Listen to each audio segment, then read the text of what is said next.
इस वीडियो में आपको क्लास 12th हिंदी सब्जेक्ट का कंप्लीट सॉल्यूशन देखने को मिलेगा। यदि आपको और भी सब्जेक्ट की वीडियो देखनी है तो मेरे YouTube channel MS education TV के ऊपर जाके देख सकते हैं। यदि PDF डाउनलोड करनी है तो इस कोने में वेबसाइट का नाम दिख रहा होगा, इस वेबसाइट से जाके आप जो डाउनलोड कर सकते हैं। निर्धारित समय 3 घंटे पूर्णांक 80। सबसे पहले देखिए खंड ए। इसमें फर्स्ट क्वेश्चन दिया गया, निम्नलिखित अपठित गद्यांश को पढ़कर इस पर आधारित प्रश्नों के उत्तर दीजिए। तो ये गद्यांश दिया गया, इस गद्यांश को बिल्कुल ध्यान से पढ़ना है। इससे रिलेटेड यहाँ पे एक नंबर के 5 क्वेश्चन पूछे गए, उनके आंसर आपको देने हैं। तो वीडियो को पॉज करके आराम से जो आप इस गद्यांश को पढ़ सकते हैं। इस गद्यांश से रिलेटेड पहला प्रश्न देखिए, युवा पीढ़ी को किसी भी देश की रीढ़ की हड्डी क्यों कहा गया है? तो इसका राइट आंसर है उसका भविष्य निर्माता होने के कारण। ख ऑप्शन राइट है। प्रश्न 2, किसी देश के विकास के लिए युवाओं और बुजुर्गों के बीच तालमेल क्यों जरूरी है? इसका राइट आंसर हो जाएगा युवाओं की ऊर्जा और बुजुर्गों का अनुभव देश को नई उपलब्धि दिलवा सकता है। ख ऑप्शन राइट है। प्रश्न 3, युवाओं और बुजुर्गों के बीच बढ़ती खाई का कारण क्या है? तो इसका राइट आंसर है आधुनिकीकरण। ग ऑप्शन राइट है। प्रश्न 4, एक स्वस्थ समाज की संरचना के लिए आवश्यक है, तो उसके लिए क्या जरूरी है? ईमानदारी से अपनी जिम्मेदारी पूरी करना। ख ऑप्शन राइट है। प्रश्न 5, कमल तोड़ना है तो कीचड़ में जो है उतरना ही होगा, इसका आशय क्या है? तो इसका मतलब है कि देश में बदलाव लाने के लिए राजनीति का हिस्सा बनना पड़ता है। घ ऑप्शन राइट होगा। नेक्स्ट है प्रश्न 2, निम्नलिखित अपठित पद्यांश, यहाँ पे ये जो है पद्यांश दिया गया, इसको पढ़ के जो है नीचे प्रश्न पूछे गए उनके आंसर आपको देने हैं। एक नंबर के 5 जो है प्रश्न पूछे गए हैं। तो वीडियो को पॉज करके आराम से जो आप इस पद्यांश को पढ़ सकते हैं। इस पद्यांश से रिलेटेड पहला प्रश्न है, उपर्युक्त पद्यांश में किसके आवेश का उल्लेख हुआ है? तो इसका राइट आंसर हो जाएगा देश के। ख ऑप्शन राइट है। प्रश्न 2, कवि के मतानुसार निम्न में से क्या असत्य है, यानी कि गलत क्या है? तो इसका राइट आंसर हो जाएगा स्थाई। क ऑप्शन राइट है। प्रश्न 3, पद्यांश में निम्न में से रक्त श्रृंगार का अर्थ है, तो इसका मतलब क्या होता है रक्त श्रृंगार का? कि वीर सपूतों का रक्त बलिदान करना। क ऑप्शन राइट है। प्रश्न 4, कवि के अनुसार उपरोक्त पद्यांश में क्या पाप नहीं माना गया है? तो किसको जो है पाप नहीं माना गया है? सत्य और अहिंसा का व्रत। घ ऑप्शन इसका राइट है। प्रश्न 5, उपर्युक्त पद्यांश में माता किसकी प्रतीक है? तो माता जो है राष्ट्र यानी कि देश की प्रतीक है। घ ऑप्शन राइट। इसी के अथवा में एक और पद्यांश दिया गया, इसको भी आप बिल्कुल ध्यान से पढ़ेंगे, दोनों में से आपको एक करना है। तो इस पद्यांश से रिलेटेड पहला प्रश्न देखिए।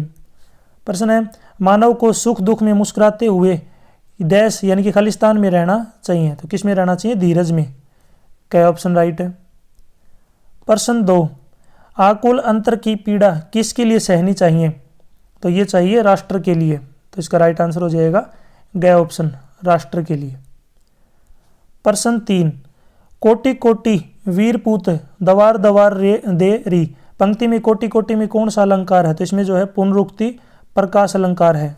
घ ऑप्शन राइट है।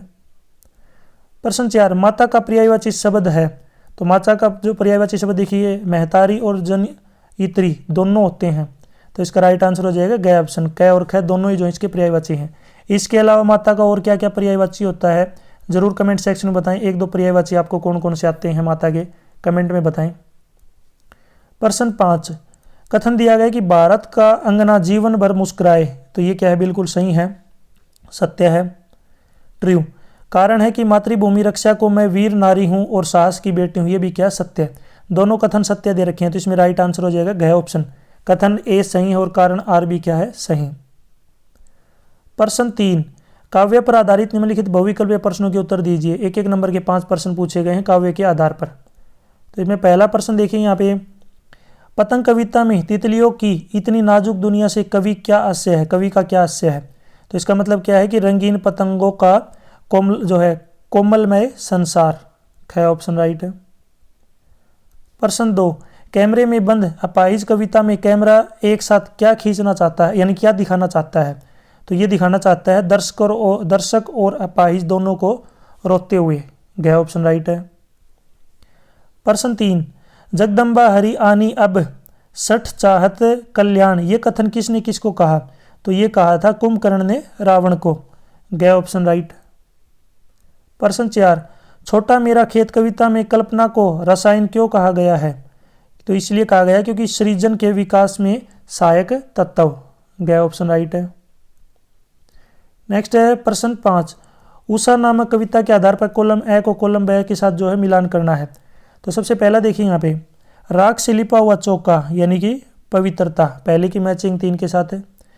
काली सील जरा से केसर से जैसे धुल गई, दूसरी की जो मैचिंग है वो रोमन नंबर में पहले के साथ है। और लास्ट बच गया, नील जल में कैसी किसी की गोर झिलमिल देह जैसे हिल रही हो, ये क्या है? उज्ज्वलता। तो इसमें जो राइट आंसर क्या हो जाएगा? घ ऑप्शन, पहले की मैचिंग 3 के साथ, 2 की 1 के साथ और 3 की 2 के साथ। प्रश्न 4, गद्य पर आधारित निम्नलिखित बहुविकल्पीय प्रश्नों के उत्तर दीजिए। 1-1 नंबर के 5 प्रश्न पूछे गए हैं। पहला प्रश्न इसमें, महादेवी वर्मा अपने परिवार में जो है प्रख्यात थी, निम्न में से कौन सा कथन सही है?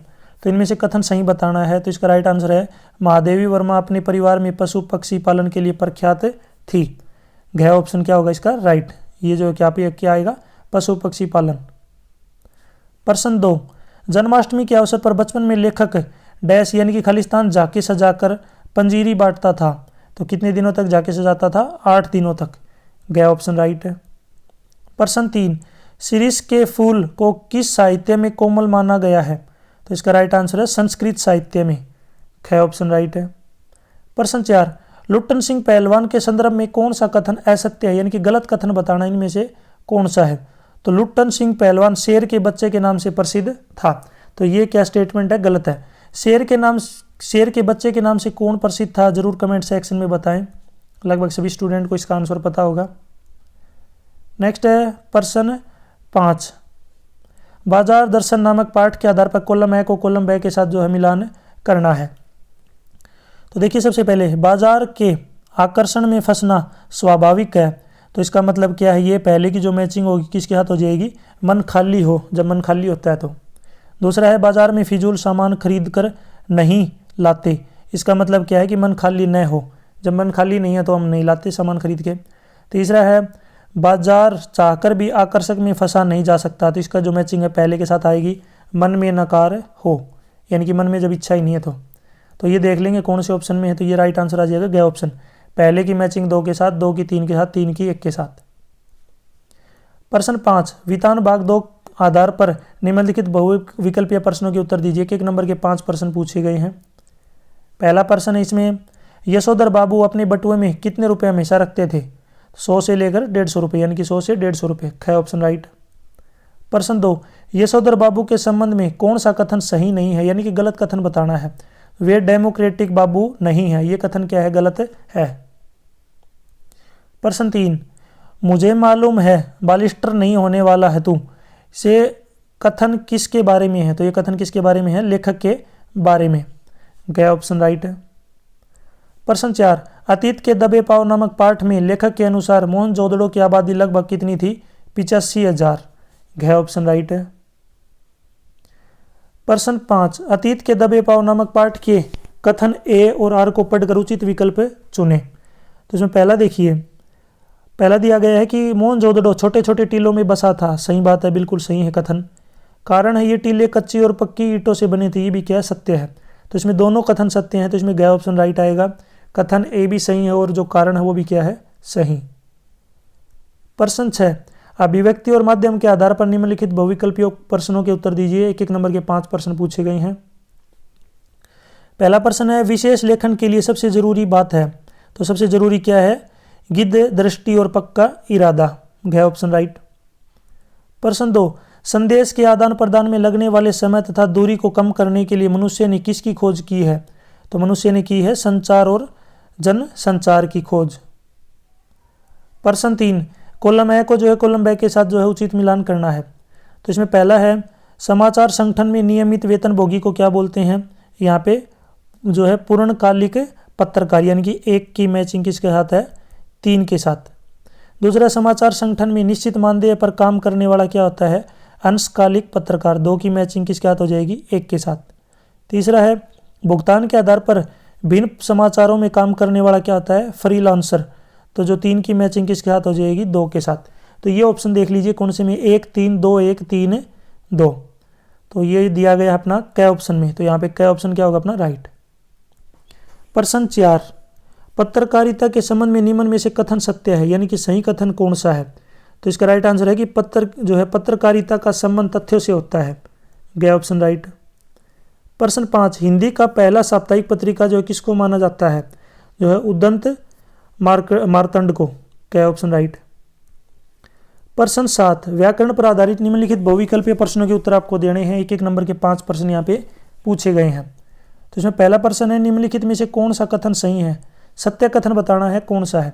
तो इसमें क्या जाएगा कि जब ई वर्ण, ई छोटी ई और बड़ी ई के बाद यदि कोई भिन्न जाति का स्वर आता है तो उसका यह बनता है, ये क्या है, बिल्कुल सत्य है। नेक्स्ट है प्रश्न 2, निम्नलिखित में से कॉलम ए को कॉलम बी के साथ जो है मिलान करना है। पहला है अधिकरण तत्पुरुष, तो ये क्या हो जाएगा आत्मविश्वास। कर्म तत्पुरुष, तो कर्म तत्पुरुष की जो मैचिंग किसके साथ होगी, मतदाता के साथ।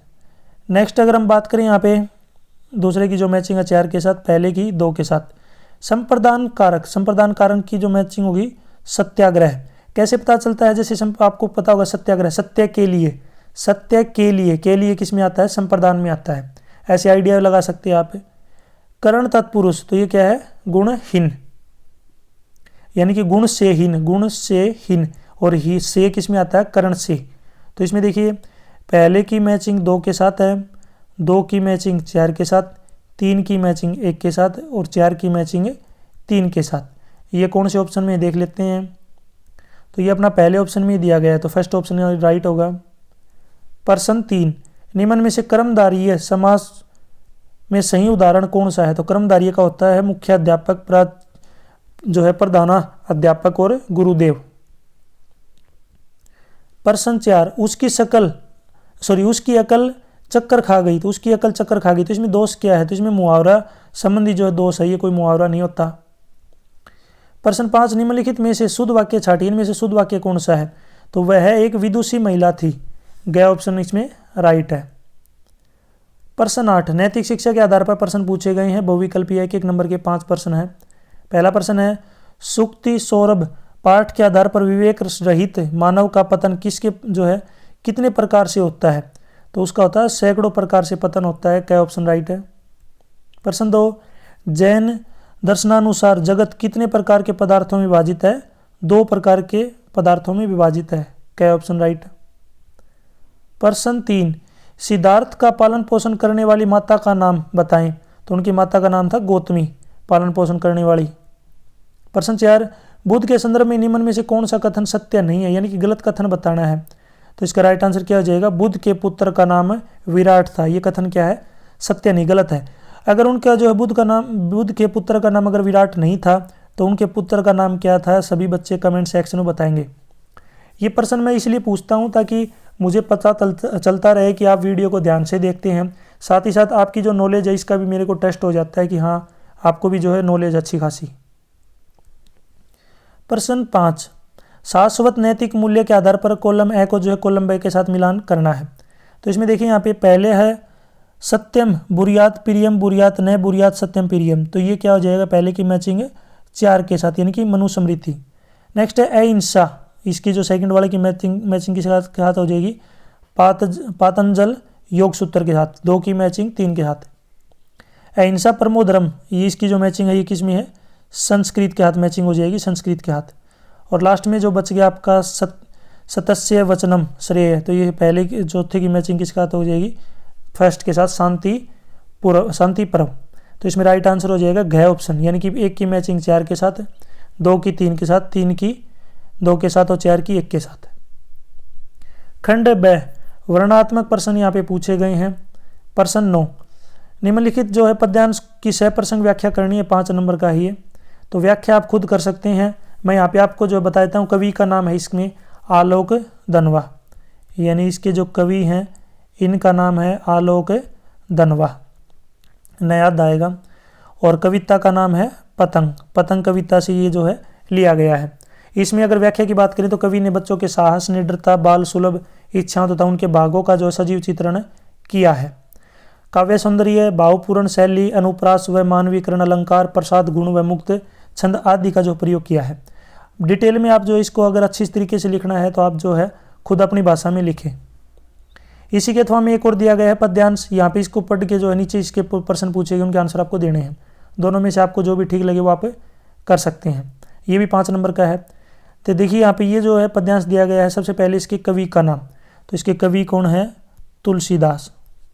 तुलसीदास जो इसके कवि हैं। कविता का अगर नाम की बात करें तो कविता का नाम है लक्ष्मण मूर्छा और राम का विलाप। लक्ष्मण मूर्छा और राम का विलाप।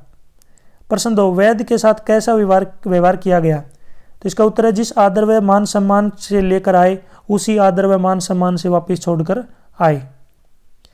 प्रश्न 3, लक्ष्मण के जीवित होने पर क्या हुआ? राम ने हृदय से लगाया और संपूर्ण वानर सेना जो है प्रसन्न हो गई। प्रश्न 4, हनुमान को देखते ही राम की क्या प्रतिक्रिया थी? हनुमान के प्रति राम ने जो है कृतज्ञता प्रकट की। प्रश्न 5, अति कृतज्ञ प्रभु परम सुजाना, यहाँ पे जो सुजाना का अर्थ क्या है? तो सुजाना का अर्थ क्या है यहाँ पे? ज्ञानी। प्रश्न 10, निम्नलिखित गद्यांश का जो है सहप्रसंग व्याख्या करनी है, 5 नंबर का ही है। तो सबसे पहले मैं आपको बता देता हूँ इसके जो लेखक हैं, ये लेखक का नाम है डॉक्टर भीमराव अंबेडकर और पाठ का नाम है श्रम विभाजन और जाति प्रथा। व्याख्या की अगर बात करें, वैसे तो व्याख्या आप अपनी खुद की भाषा में कर सकते हैं आपकी समझ के हिसाब से। लेखक ने स्वतंत्रता, समता, भाईचारे की भावना को विकसित करने वाले आदर्श समाज पर बल दिया है। विशेष में अगर बात करें तो भावपूर्ण शैली, वाक्य विन्यास टीक, तत्सम शब्दावली और भाषा सहज जो है प्रयोग की है। बाकी डिटेल में आप जो है खुद लिख सकते हैं। इसी के अथवा में एक और है, दोनों में से आपको एक करना, ये भी 5 नंबर का है। निम्नलिखित गद्यांश के प्रश्नों के उत्तर दीजिए। तो इस गद्यांश को आप पढ़ सकते हैं ध्यान से। अब इससे रिलेटेड पहला प्रश्न है, गद्यांश में किसका मानवीकरण किया गया है? इसका राइट आंसर हो जाएगा अमावस्या की अंधेरी रात और तारों का मानवीकरण किया गया है। प्रश्न 2, गाँव में किसका साम्राज्य फैला हुआ था? अंधकार और सन्नाटे का साम्राज्य। प्रश्न 3, आकाश के तारे किस पर खिलखिलाकर हंसते हैं? आकाश के टूटकर पृथ्वी पर गिरने वाले भावुक तारे पर। प्रश्न 4, गांव के लोग किन बीमारियों से पीड़ित थे? गांव के लोग मलेरिया और हैजे जैसी बीमारियों से पीड़ित थे। प्रश्न 5, आकाश के तारे भावुक तारे पर क्यों खिलखिलाकर हंसते हैं? तो इसका उत्तर है आकाश से टूटकर गिरने वाले भावुक तारे की ज्योति और शक्ति रास्ते में ही शेष हो जाने के कारण उसकी भावुकता अथवा असफलता पर खिलखिलाकर हंस पड़ते हैं। नेक्स्ट देखिए यहाँ पे प्रश्न 11, निम्नलिखित में से किसी एक विषय पे जो आपको भावाव्यक्ति करते हुए लगभग 250 शब्दों में रचनात्मक लेख लिखना है। तो इसमें देखिए मतदान का अधिकार, भारतीय युवाओं में बढ़ती नशे की लत, आप 17 वर्ष के अमन है, 12वीं कक्षा की परीक्षा के लिए परीक्षा केंद्र पर आंशिक देरी से जा रहे हैं, अचानक कोई वाहन चालक किसी को दुर्घटनाग्रस्त करके भाग जाता है, तो आप उस स्थिति में किस प्रकार सहायता करेंगे? आपने इसको जो है 250 शब्दों में लिखना है। तो इन तीनों में से आपको जो भी अच्छे से आता है वो आप कर सकते हैं। 5 नंबर का ही आपको याद रखना। नेक्स्ट है यहाँ पे देखिए प्रश्न 4, यानी कि निम्नलिखित चित्र, देखिए सभी में से आपको एक करना है। यहाँ पे 4 दिए गए हैं, चारों में से आपको एक करना है। चौथा क्या है, यहाँ पे एक निम्नलिखित चित्र को जो है दर्शाया गया है, संभावित द्वंद्व का उल्लेख करते हुए जो इसका वर्णन करना है। तो वैसे लगभग स्टूडेंट जो है इसी को करेंगे क्योंकि इसको देख के समझ में भी आता है। क्या है, यह दृश्य किसी महानगर के चौराहे का है। लाल बत्ती होने के कारण गाड़ियां रुकी हुई हैं।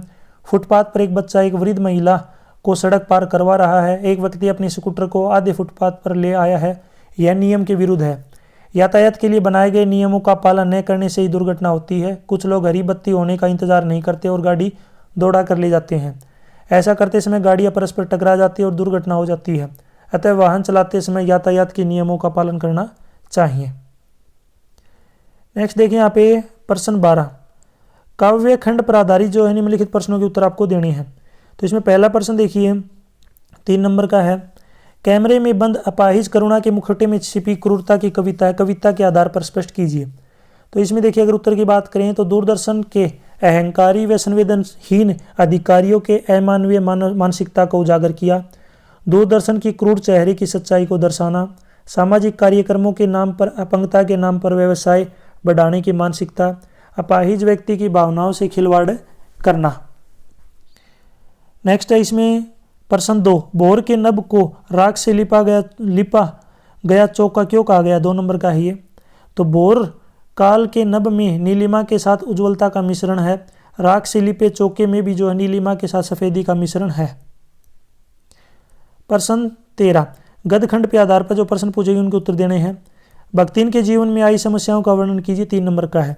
तो माता का अल्प आयु में ही जो है स्वर्गवास सिधार जाना, और वी माता का ईर्ष्या और घृणा से पालन पोषण करना, कष्टकारी विधवा जीवन जीना, ससुराल पक्ष के अत्याचारों का शिकार होना। प्रश्न 2, लेखक ने शिरीष को कालजयी अवधूत के तरह क्यों माना है, 2 नंबर का ही है। तो इसका राइट आंसर है कि सन्यासी का सुख दुख में समान भाव से प्रसन्न रहता है। शिरीष का वृक्ष भी गर्मी, तपन और लू के बीच जो है फूलों से लदा रहता है। प्रश्न 14, वितान भाग 2 के आधार पर निम्नलिखित प्रश्नों के उत्तर दीजिए। पहला प्रश्न है कि सिंधु सभ्यता साधन संपन्न थी पर उसमें भव्यता का जो है आडंबर नहीं था, कैसे, 3 नंबर का ही है। तो व्यवसाय से जुड़े औजारों का मिलना पर हथियारों का न मिलना, सामान्यतः अपने काम धंधे से जुड़े लोगों को समझ से ही जो है अनुशासित होना पर कहीं भी राजतंत्र के डर से अनुशासित होने का कोई प्रमाण न मिलना, सामाजिक और सांस्कृतिक दृष्टि से मानवीय एवं अनुशासन प्रिय होना। प्रश्न 2, श्री सौंदलगेकर के जो है अध्यक्षपन की किन्हीं 2 विशेषताओं का वर्णन कीजिए, 2 नंबर का एक क्वेश्चन है। तो गायन के साथ साथ हाव भाव के साथ जो है अभिनय करना, और कविता को पढ़ाते समय लय, यति, गति, ताल का जो है पूर्ण ध्यान रखना। प्रश्न 15, व्याकरण पर आधारित जो निम्नलिखित प्रश्नों के उत्तर दीजिए। तो इसमें पहला प्रश्न है कि यमक अलंकार का लक्षण बताते उदाहरण दीजिए। तो यमक अलंकार, जहाँ किसी शब्द का एकाधिक बार भिन्न भिन्न अर्थों में जो है प्रयोग होता है वहाँ यमक अलंकार होता है। जैसे काली घटा का घमंड घटा। गुण संधि का उदाहरण सहित परिभाषा दीजिए। तो ए वर्ण यानी कि आ, ए और आ के बाद यदि ई वर्ण, उ वर्ण और री आने पर क्रमशः ए, ओ और अर बन जाए तो वहाँ गुण संधि होती है। जैसे गणेश, गणेश, गण प्लस में ईश क्या बनेगा, गणेश। नेक्स्ट आपको जो है बताना है कि महेंद्र के अंदर जो है महेंद्र की आपको संधि जो करनी है, ठीक है, संधि विच्छेद करना है इसका, और इसके अंदर कौन सी संधि है, संधि का नाम भी आपको मेरे को बताना है। महेंद्र का संधि विच्छेद करके आप बताइए कमेंट सेक्शन में, संधि का नाम भी बताना है। प्रश्न 16, नैतिक शिक्षा के आधार पर प्रश्न पूछे गए हैं। प्रश्न 1, हेमू के जीवन की विशेषताओं का वर्णन कीजिए। तो वो एक देशभक्त थे, दूरदर्शी थे, बहादुर थे और प्रशासनिक उनके अंदर योग्यता थी। प्रश्न 2, अब्दुल हमीद की शहादत ने क्या सिद्ध किया, 2 नंबर का है। तो इसका उत्तर है कि देश के लिए शहीद होने वाले देशभक्त का कोई धर्म नहीं होता। सच्चा भारतीय सीमाओं की रक्षा करते हुए हंसते हंसते अपने प्राणों की आहुति दे देता है। यहाँ तक जो वीडियो अपनी कंप्लीट हो चुकी, वीडियो अच्छी लगी तो इसको लाइक करें, अपने दोस्तों का जरूर शेयर करें। पीडीएफ डाउनलोड करनी है तो इस कोने में वेबसाइट का नाम दिख रहा होगा, इस वेबसाइट से जाके आप डाउनलोड कर सकते हैं। फेसबुक, इंस्टाग्राम और टेलीग्राम पे फॉलो करना चाहते हैं तो इसी वीडियो के डिस्क्रिप्शन में आपको लिंक मिल जाएगा, डायरेक्ट मुझे फॉलो कर सकते हैं। Thanks for watching.